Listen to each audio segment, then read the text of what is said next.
আমি ব্রিগেড থেকে বলে যাচ্ছি, যদি 1 মের মধ্যে না দেয় 11 লক্ষ লোকের বাড়ি আমরা তৈরি করে দেবো আমাদের সরকার থেকে গরিব মানুষের জন্য।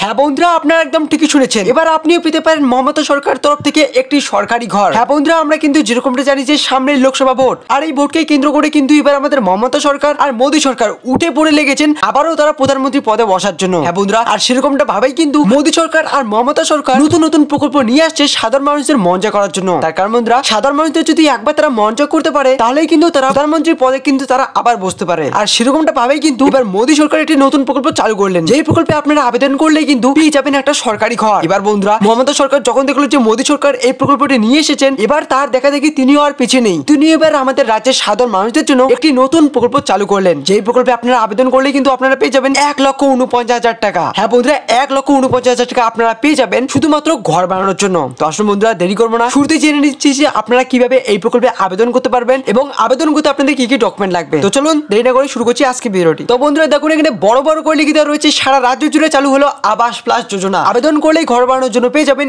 1,49,000 টাকা। কিভাবে আবেদন করবে, কি কি ডকুমেন্ট লাগবে, সব আমরা আজকে ভিডিওতে জানতে চলেছি। তবে বন্ধুরা, আপনারা যদি আমাদের চ্যানেলে নতুন হয়ে থাকেন তাহলে কিন্তু অবশ্যই নিচে থেকে লাল রঙের সাবস্ক্রাইব বাটনটা প্রেস করে দিন, কারণ এরকমই গুরুত্বপূর্ণ ভিডিও কিন্তু আমি ডেইলি আপনাদের জন্য নিয়ে আসি। তো চলুন বন্ধুরা, দেরি করবো না, শুরুতেই জেনে নিচ্ছি যে আপনারা এই প্রকল্পে কিভাবে আবেদন করবেন। তবে বন্ধুরা, তার আগে আমরা জেনে নিচ্ছি যে আপনারা এই 1,49,000 টাকা কত কত কিস্তিতে কিভাবে পাবেন। তো বন্ধুরা দেখুন, এখানে লিখে দেওয়া রয়েছে প্রথম কিস্তিতে পাবেন আপনার 60,000 টাকা, দ্বিতীয় কিস্তিতে 60,000 টাকা এবং তৃতীয় কিস্তিতে পাবেন 10,000 টাকা। এবার কথা হচ্ছে যে এবার যদি আপনাদের কাছে যদি একটা জব কার্ড থাকে তাহলে কিন্তু আপনারা আরো 19,000 টাকা পেয়ে যাবেন, অর্থাৎ মোট আপনারা পাবেন 1,49,000 টাকা। এবার কথাটি হচ্ছে যে আবেদন করতে তো আপনাদের কিছু কিছু ডকুমেন্টের প্রয়োজন আছে। তো চলুন এবার সেগুলো দেখে নেওয়া যাক। আপনাদের অবশ্যই কিন্তু আধার কার্ডের জেরক্স, ভোটার কার্ডের জেরক্স, ব্যাংক অ্যাকাউন্টের জেরক্স আর পাসপোর্ট সাইজে 4 কপি ছবি লাগবে। তো আসলে বন্ধুরা, এবার আমরা জেনে নিচ্ছি যে আপনারা কিভাবে আবেদন করবেন। তবে তার আগে আমরা জেনে নিচ্ছি যে আপনারা কি ঘর পাবেন কি পাবেন না সেটা আপনারা কোথায় চেক করবেন। তো দেখুন বন্ধুরা, এখানে বলা হচ্ছে যে আবাস প্লাস তালিকায় আপনার নাম আছে কিনা সেটা দেখার জন্য আপনাকে আবাস প্লাস যোজনার অফিসিয়াল ওয়েবসাইটে আসতে হবে এবং এখানে গ্রাম পঞ্চায়েতের ভিত্তিকে লিস্টটি আপনাকে দেখে নিতে হবে। যদি সেখানে আপনার নাম থাকে তাহলে আপনারা কিভাবে আবেদন করবেন। তো চলুন এবার সেটা দেখে নেওয়া যাক। আবাস প্লাস যোজনাতে এই মুহূর্তে আপনি আবেদন করতে পারবেন না। তার কারণ হলো, যে সমস্ত পরিবারের ছবি ইতিমধ্যে পঞ্চায়েত আধিকারিকরা এসে তুলে নিয়ে গিয়েছে, আগে সেই সমস্ত পরিবারগুলিকে সরকারি ঘর দেওয়া হবে। যে সমস্ত পরিবারতে ছবি তোলা হয়েছে তাদের সবাইকে ঘর দেওয়া হবে, তারপর